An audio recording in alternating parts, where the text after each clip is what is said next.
하나님께서 오늘도 우리의 삶을 은혜로 채워가실 줄 믿습니다. 다 함께 사도신경으로 신앙 고백하시겠습니다. 전능하사 천지를 만드신 하나님 아버지를 내가 믿사오며 그 외아들 우리 주 예수 그리스도를 믿사오니 이는 성령으로 잉태하사 마리아에게 나시고 본디오 빌라도에게 고난을 받으사 십자가에 못 박혀 죽으시고 장사한 지 사흘 만에 죽은 자 가운데서 다시 살아나시며 하늘에 오르사 전능하신 하나님 우편에 앉아 계시다가 저리로서 산자와 죽은 자를 심판하러 오시리라. 성령을 믿사오며 거룩한 공회와 성도가 서로 교통하는 것과 죄를 사하여 주시는 것과 몸이 다시 사는 것과 영원히 사는 것을 믿사옵나이다. 아멘. 다 함께 찬송가 200장 찬송하시겠습니다.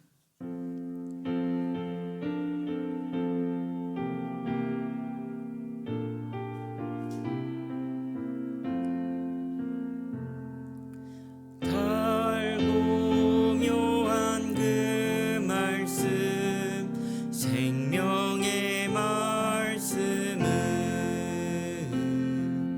귀한 그 말씀 진실로 생명의 말씀이 나의 길과 믿음 밝히 보여주니 아름답고 귀한 말씀 생명샘이로다.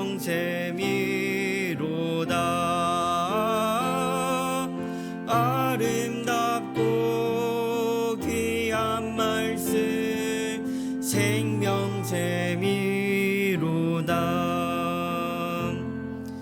귀한 주님의 말씀은 내 노래 되도다.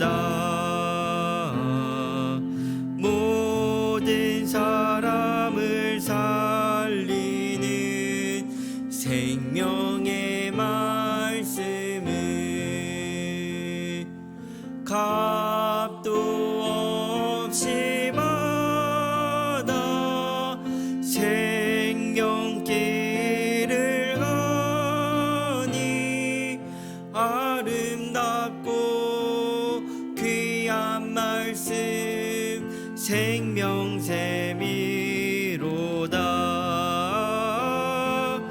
아름답고 귀한 말씀 생명샘이로다.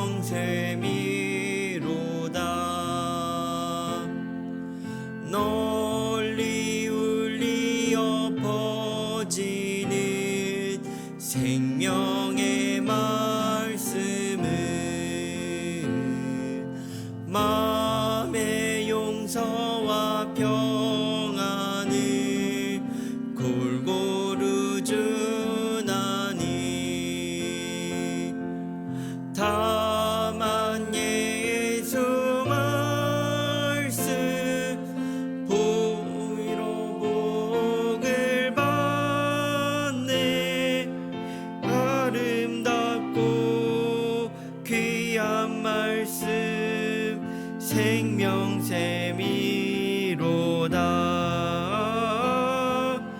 아름답고 귀한 말씀 생명샘이로다.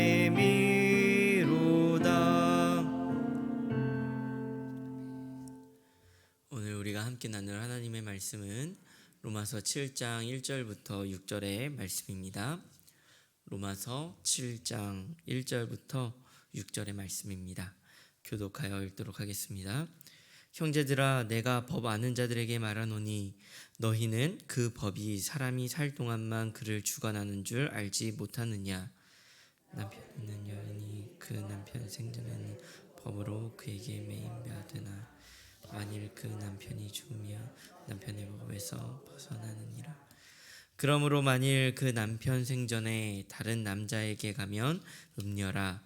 그러나 만일 남편이 죽으면 그 법에서 자유롭게 되나니 다른 남자에게 갈지라도 음녀가 되지 아니하느니라. 그러므로 내 형제들아, 죽임을 당하였으니 이는 다른 이 곧 죽은 자 가운데서 살아나신 이에게 가서 우리가 하나님을 위하여 열매를 맺게 하려 함이라. 우리가 육신에 있을 때에는 율법으로 말미암는 죄의 정욕이 우리 지체 중에 역사하여 우리로 사망을 위하여 열매를 맺게 하였더니 이제는 우리가 열매던 죽었으므로 율법에서 벗어났으니 이러므로 우리가 영의 새로운 것으로 섬길 것이요 율법 조문의 묵은 것으로 아니할지니라. 아멘.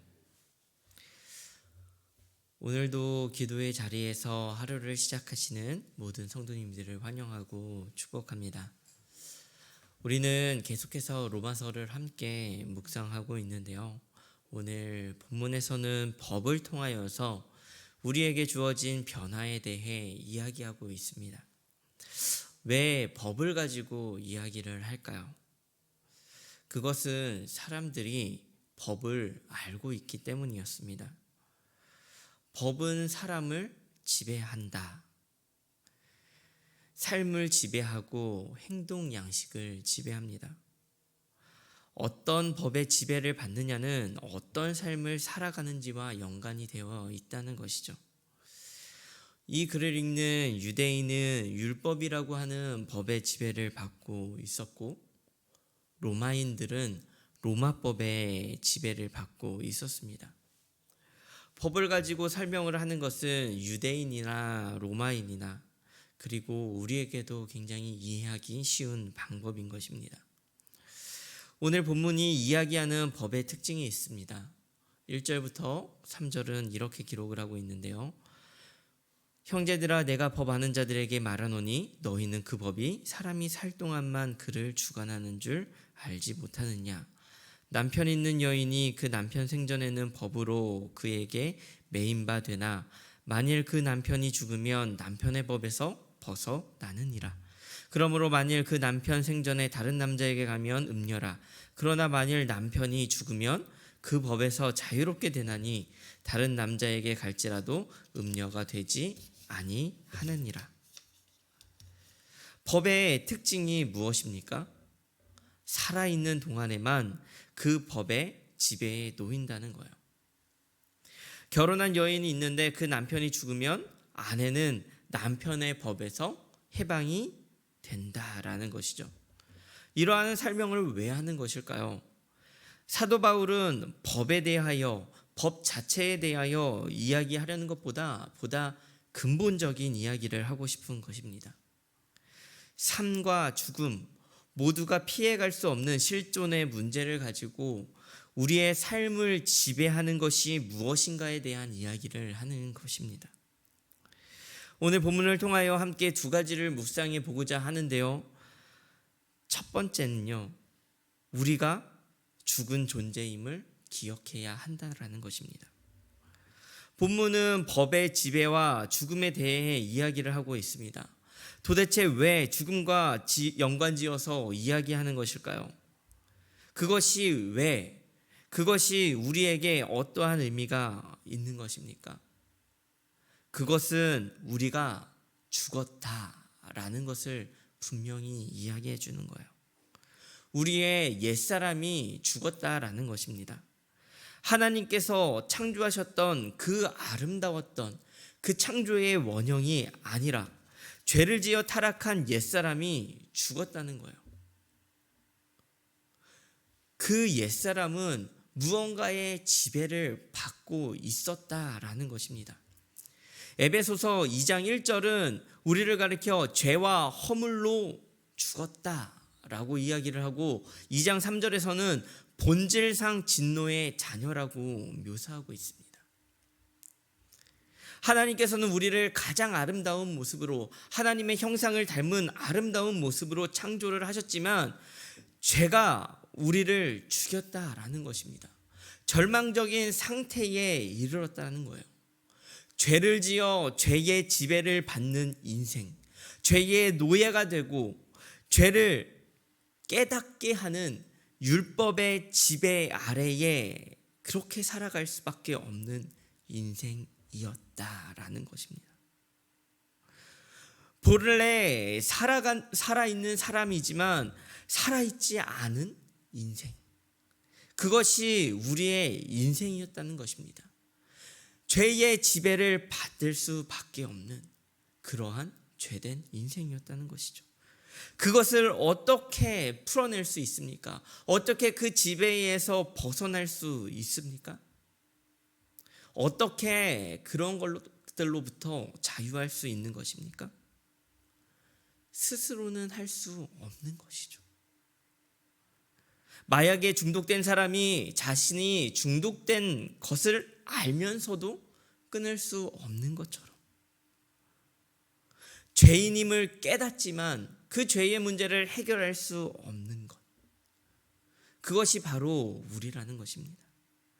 그러나 예수 그리스도께서 해결하셨습니다. 어떻게 해결하셨습니까? 예수 그리스도께서 죽으셨습니다. 예수 그리스도만 죽은 것이 아니라 우리가 그리스도와 함께 연합하여 죽은 것이에요. 그리스도가 율법에 대하여 죽으실 때, 우리의 모든 죄를 지고 죽으실 때 그리스도만 죽은 것이 아니라 우리도 함께 그리스도와 함께 죽었다. 우리가 어떻게 그리스도와 함께 죽을 수 있는 것입니까? 로마서가 그것을 끊임없이 이야기하는 것이죠. 오직 믿음으로, 오직 믿음으로 가능하다라고 하는 것입니다. 그 법이 사람이 살 동안만 그를 주관하는 줄 알지 못하느냐? 믿음으로 그리스도와 함께 죽었다라는 것이에요. 죄로부터, 율법으로부터 해방되었다라는 것입니다. 왜요? 우리가 죽었기 때문입니다. 우리가 그리스도와 함께 죽었다라는 것입니다. 오늘 우리가 살아있는 사람이 아니라 우리가 그리스도와 함께 십자가에 못 박혀 죽은 그러한 존재임을 기억하며 살아가는 우리 모든 성도님들이 되시기를 간절히 소망합니다. 함께 나누고자 하는 두 번째는요, 우리가 은혜의 지배 아래 살아가야 한다는 것을 기억해야 한다는 것입니다. 우리가 분명히 기억해야 하는 것은 우리가 은혜의 지배 아래 살아간다는 것입니다. 이제는 더 이상 율법의 지배에서 벗어났다는 것입니다. 이제는 죄의 지배에서 벗어났다고 하는 것이요. 이제는 이전과는 완전히 새로운 삶을 살아간다는 거예요. 은혜의 지배 안으로 들어가 있다라는 것입니다. 4절은 이렇게 기록을 하고 있습니다. 그러므로 내 형제들아, 너희도 그리스도의 몸으로 말미암아 율법에 대하여 죽임을 당하였으니 이는 다른 이 곧 죽은 자 가운데서 살아나신 이에게 가서 우리가 하나님을 위하여 열매 맺게 하려 함이라. 열매 맺게 하려 함이라. 이제는 은혜의 지배를 받는, 은혜의 열매를 맺는 살아있는 삶을 살아간다라는 것이에요. 이전에는 실상은 영적으로 죽은 존재였습니다. 죄의 열매만 맺을 수밖에 없는 인생이었지만 이제는 은혜의 열매를 맺는 삶이라는 거예요. 로마서 6장 21절에서 22절은 이것을 잘 설명하고 있는데요, 이렇게 기록을 하고 있습니다. 너희가 그때에 무슨 열매를 얻었느냐? 이제는 너희가 그 일을 부끄러워하나니 이는 그 마지막이 사망임이라. 그러나 이제는 너희가 죄로부터 해방되고 하나님께 종이 되어 거룩함에 이르는 열매를 맺었으니 그 마지막은 영생이라. 완전히 바뀌었습니다. 우리를 지배하는 법이 이제는 죄가 아니라, 이제는 율법이 아니야 은혜라는 것이에요. 은혜의 질서로 완전히 바뀌었다는 것입니다. 무엇을 통해서요? 죽음을 통해서요. 6절은 계속해서 이렇게 기록합니다. 이제는 우리가 얽매였던 것에 대하여 죽었으므로 율법에서 벗어났으니 이러므로 우리가 영의 새로운 것으로 섬길 것이요 율법 조문의 묵은 것으로 아니할지니라. 율법이 의미 없는 것은 아닙니다. 율법은 지금도 하나님을 믿지 않는 자들에게 죄를 깨닫게 하는 도구로 여전히 쓰임받고 있습니다. 그것을 통하여 사람들의 마음에 가진 양심을 통하여 하나님께서 주신 율법을 통하여 예수 그리스도를 바라보게 함이 분명합니다. 그러나 우리에게는 이제 율법이 아니라 다른 질서가 존재한다는 것입니다. 십자가의 대속의 은혜를 믿고 그 은혜의 법 안에서 살아가는 그 은혜의 질서가 존재한다는 거예요. 이것이 무엇을 의미합니까? 우리의 삶이요 다르다는 거예요. 우리는 생각합니다. 우리는 죄의 영향력 아래에 여전히 살아간다. 우리는 여전히 어쩔 수 없는 삶을 살아가. 우리는 여전히 넘어질 수밖에 없어. 그렇게 이야기를 합니다. 죄의 영향력은 여전히 우리를 괴롭혀요. 날마다 넘어지는 우리 자신이 얼마나 부끄럽고 얼마나 속상합니까? 그러나 분명한 사실은 우리가 죄에 대하여 자유롭지 못하다 할지라도 하나님을 믿는 신자라면 그 신자는 은혜의 질서 안에 있다는 거예요.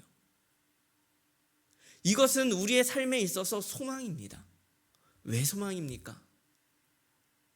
신자가 그 은혜의 질서 안으로 들어가기만 한다면 지금 비록 죄의 영향력 아래 살아가고 있고 마치 죄의 지배를 받는 것처럼 보여지지만 신자가 그 은혜의 질서에 있음을 깨닫고 그 질서 안으로 들어간다면 우리 안에 남아있는 그 은혜는 불길과 같이 솟아날 것이라는 것이에요. 그게 절대 의미 없는 은혜가 아니라는 것입니다.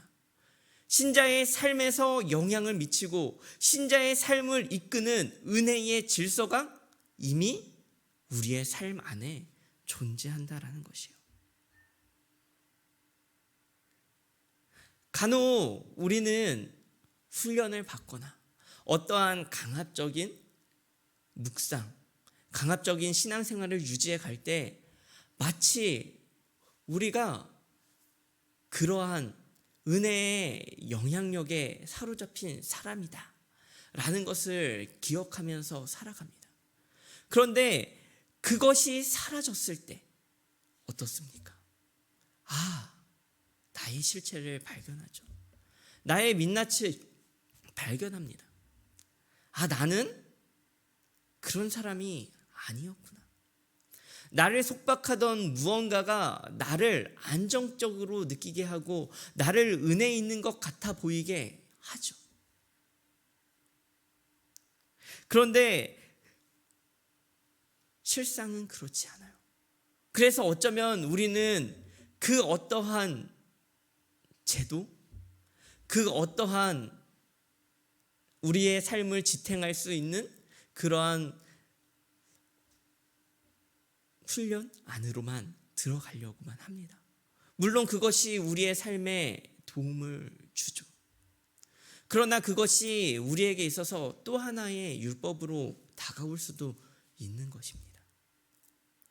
신자의 삶에 있어서 정말 중요한 것, 그러한 묵상 생활이 잘못된 것이 아니지만 그것보다 더 중요한 것, 그것은 무엇입니까? 우리가 은혜의 지배 안에 살아가고 있다라는 사실입니다.